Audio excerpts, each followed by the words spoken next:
The Desert Realm, the ice is calling. Go, Knights, go! Yeah! 2023, the Knights were crowned the Stanley Cup champions. We played the game to win, and we won. Do it here at home in front of our fans. They deserve it. Then 2024, a first-round campaign demise. The guys in that locker room thought and expected that we were going to win again. Yeah, it's frustrating. 7 quests in 8 years for the Cup, and their spirit to get back on top endures. Catch their leaders' strategies. Found ways to win when we're not at our best and can play different ways. This is a team that's put together to win a Stanley Cup. Hockey in the Desert Weekly breaks down VGK's plans for playoff redemption. We are getting you ready. Go, Knights, go! Go! What will it take for another deep run? It's a long road. It's definitely a marathon, not a sprint. So you can do better, what you did well on, build off that. The quest for the Cup continues. Hockey in the Desert Weekly, Playoff Edition, starts now. Welcome inside a Playoff Edition, season finale of Hockey in the Desert Weekly. I'm your host, Vince Sapienza. We are less than a week away from the start of the Stanley Cup Playoffs, where for the 7th time in 8 years, the Golden Knights will be one of 16 teams in a quest for the Cup. Before we dive into everything, let's fire home a snapshot of what is in store over the next 30 minutes. We'll look back at the week that was for the Knights, including an emotional regular season home finale with the return of Jonathan Marchessault, whom we will hear from. We'll spotlight a pair of young Silver Knights who are shining earlier in their pro careers, and we'll set the table for round 1 of the Kelly Cup playoffs with the Tahoe Night Monsters. Plus, I'll tell you how you can celebrate with the national champion Skating Rebels later this week. Howden looking to clear it. Law has it, and he gets it out. Trickling into the Nashville zone. Barbershop for the empty netter. It'll wrap up the win over the Predators and wrap up the Pacific Division for the Golden Knights.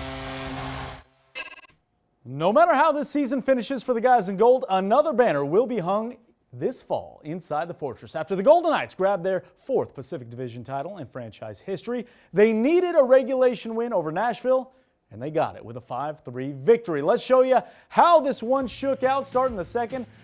Down 1. The Knights strike twice in a 94-second span. Brett Howden down the wing snipes this one top shelf to tie the game at 1. And then on the very next shift, Nick Waugh crashing the crease, sneaks through the slot and puts home his 17th of the season, one off a career high for Waugh. Later, Vegas up a man, and then they go up another goal. Alexander Holtz, his 4th of the season, first in more than 3 months, and you can tell by the celly how much that one meant to him. It was 3-1 Vegas after 2. Now the Preds would tie the game at 3 with 5 minutes to go early in the third, but with under 2 to play, it's Noah Hannafin blasting his 10th of the year. That would be your game winner. Ivan Barbashev filling the empty net, and Vegas pick up their 49th win of the season, 5-3. I think we're all very excited about playoff time and you know, playing in front of the crowd here at home next week. So yeah, just a great job by the team all year. You know, everybody bought in, and great depth on the team. 4 lines, 3 pairs, good goaltending.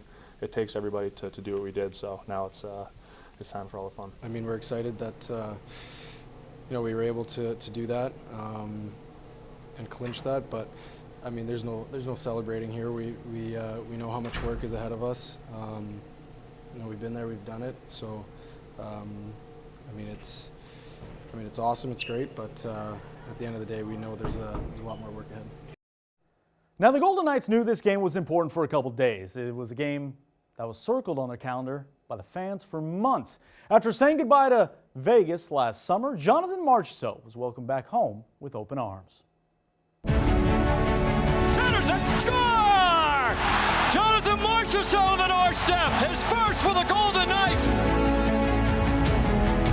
With Marchessault, gets it to him, he scores! Smith to Marchessault! Out in front, score! Marchessault! Marchessault, hat-trick! In front, Marchessault, score! And an original Golden Knight, Jonathan Marchessault. In a season that has been littered with video tributes for former Knights and past Stanley Cup champions, none tugged at the heartstrings more than what we saw Saturday for Jonathan Marchessault. Welcoming back Jonathan Marchessault to the Fortress tonight. 7 seasons with the VGK. The original Misfit knew he was coming, though it didn't help him hide his emotion as he circled center ice. That's what you expect, like high-class organization, high-class people from top to bottom, great fans, unbelievable. You know, they were always there for me and my family, but for anyone that puts on a jersey there, and it was unbelievable to see Vegas. You know, it was just great to see the city of Vegas, and yeah, it's going to be unbelievable memories for me for sure. Marchessault signed a 5-year, $27.5 million contract with the Predators this past summer. Though he admits his first season in Nashville has been a struggle, with some of his lowest point and goal totals in 4 years. Though he was able to light the lamp one more time inside T-Mobile Arena. To Marchessault. Al LaRue out high, little spin move, centered it, score! Jonathan Marchessault in his return to Vegas jams it in early in the third to make it a 1-goal game. Never happened to me scoring at the Fortress and being that silent. But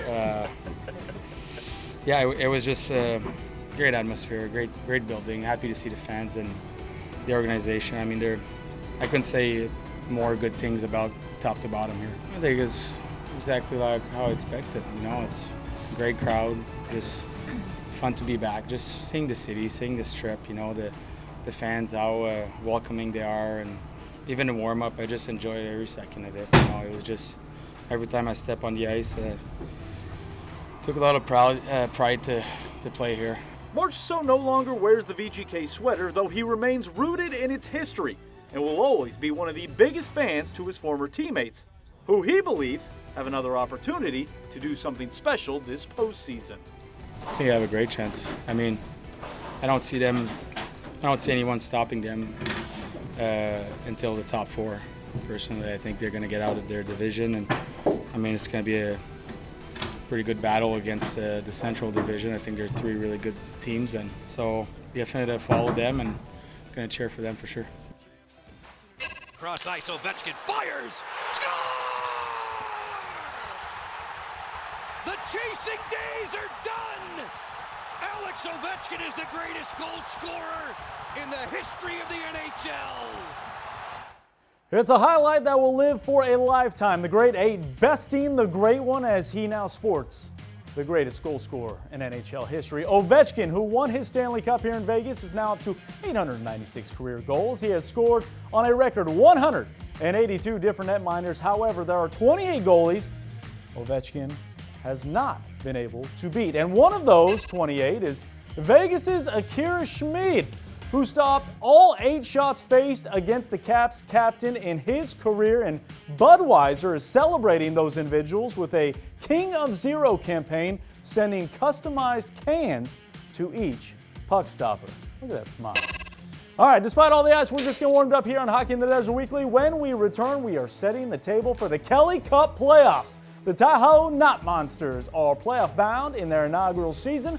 We'll hear from head coach Alex Lowe on the other side.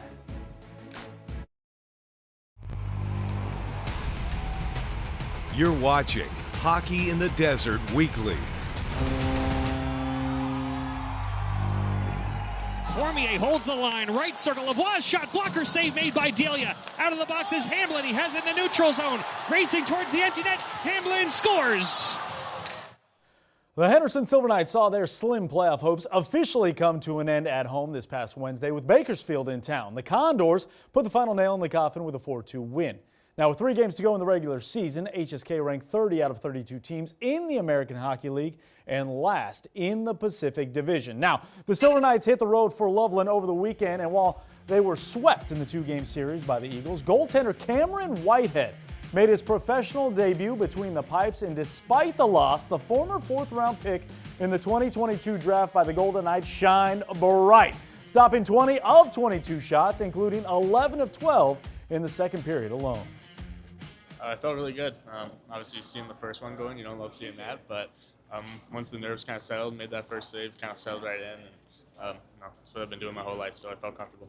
I've played in a lot of high-pressure moments, and the Bean Pot at school, and Hockey East finals, so I'm used to having a good crowd, and obviously it was electric, but it was easy to kind of settle back in. Now, as for Game 2 on Saturday, it was the Knights' 2024 first-round pick, Trevor Connolly, making an impression, scoring his first pro goal, extending the Henderson lead to 2-0 in the first. The 19-year-old has 3 points in his first 3 AHL games. The Silver Knights led 3-1 after 2, but in the third, Gabriel Landeskog, the Colorado Avalanche captain with the Eagles on a conditioning assignment, scored the tying goal, his first professional goal in over 1,000 days. This one would eventually go to shootouts where Henderson come up short 4-3. Well, there's some skill there for sure. You can see Trevor wants to attack inside. He made some plays with the pucks. He's heavy on it. A great shot for his goal. So he's starting to build his game, grow his game at this level. Probably running on some adrenaline here with how it's been this first week, but he's done a good job. Now here's a look at the final 3 games of the season for Henderson on the road in San Diego Wednesday, and then a home-and-home series with the Condors starting in Bakersfield Friday, followed by their home finale on Saturday. Here we go. Logan Nelson wins it. Newell across. Callan bombs away. Score!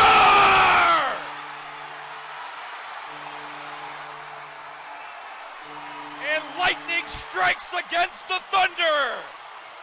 What a first season it has been for the Tahoe Night Monsters. A record of 41, 25-6, finishing 3rd in the division, 5th in the conference, 88 points in their inaugural season, good enough to qualify for the Kelly Cup Playoffs. We caught up with head coach Alex Lowe as he reflects on his first season with a team in teal. You're never sure what you're going to get, right, when going into a season. For me, it's a new division. I haven't really played many teams from out here.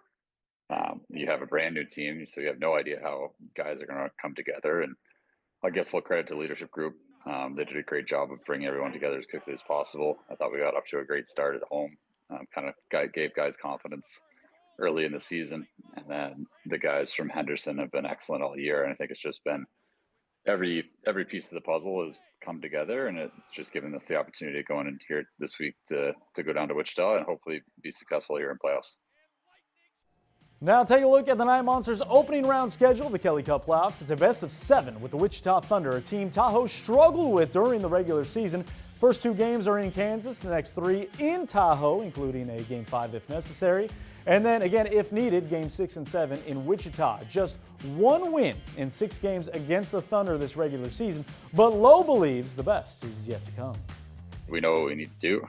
We know what to expect from those guys. They are a very opportunistic team. They do a great job of taking advantage of mistakes. So I think for us, moving forward into this week in practice, you just can really focus on what you need to do against Wichita versus maybe just generally trying to get better. Now it's a singular focus for this week in practice to then be ready for the games on the weekend. And the Night Monsters are led by one of the youngest players in the ECHL, Sloan Stanek, who was named the All-ECHL second team and the rookie team, and has now been named the ECHL Rookie of the Year, finishing the season with 79 points in 70 games. That led Tahoe and was second across the league.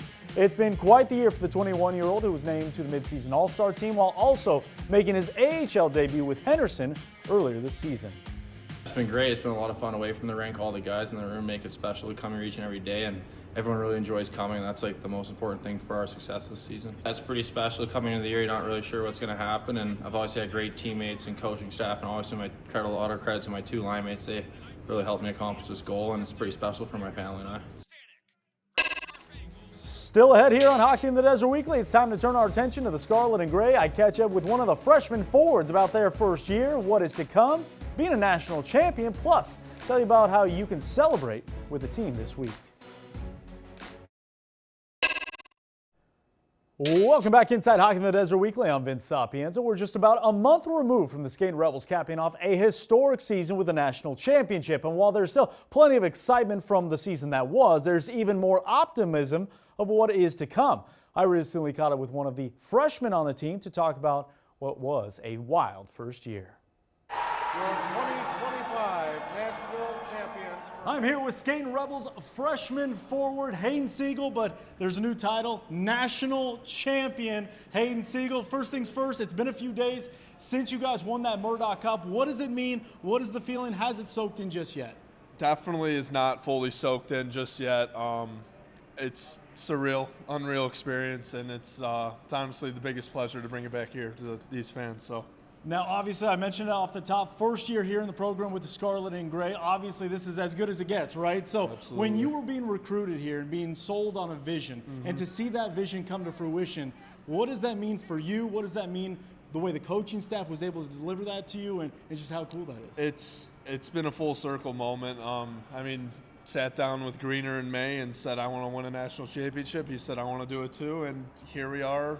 Almost a year from then, and we're national champions. So I'm just do it again next year, and the year after that, and the year after that. So, talk to me about your national tournament. Obviously, a hell of a performance from everybody. I mean, a true team effort. But for you, what was it like for you? At what point did you feel comfortable, and at what point did you know, hey, this is ours for the taking? I would say it didn't hit till like the last minute of that last game. I mean.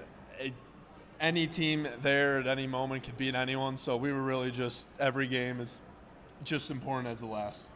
And this group, these players, the seniors, what can you say about this group? I mean, the seniors have taught not only the freshmen, but I feel like the sophomores and the juniors too, what it truly means to be a Rebel, and just the responsibilities that come with that for the fans and community here and everyone. So, I mean, the seniors have really put the map out, I should say, for the freshmen going forward.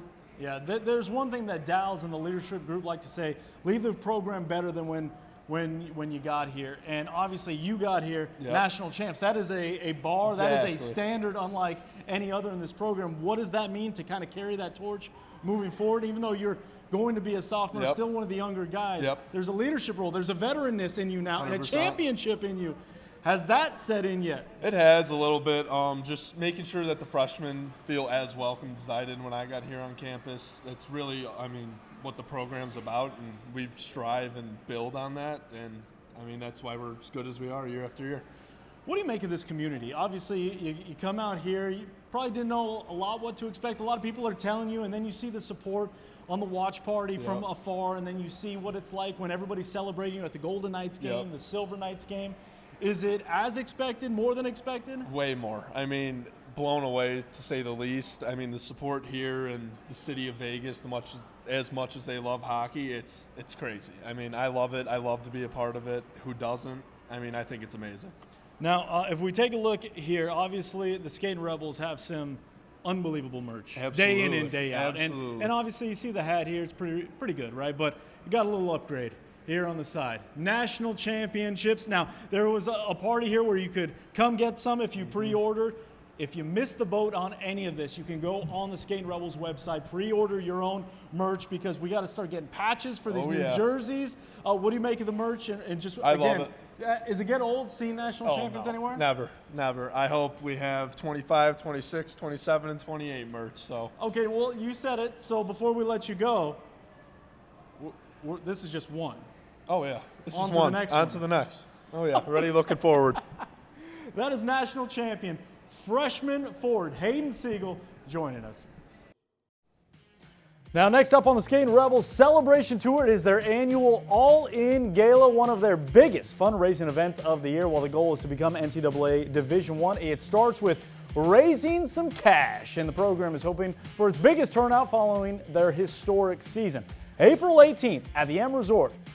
There are a number of tickets you can purchase, but for just $300, it includes a cocktail hour, dinner with the team, merch, free beer and wine, and a charity poker tournament held by the Charity Series of Poker. We'll be right back.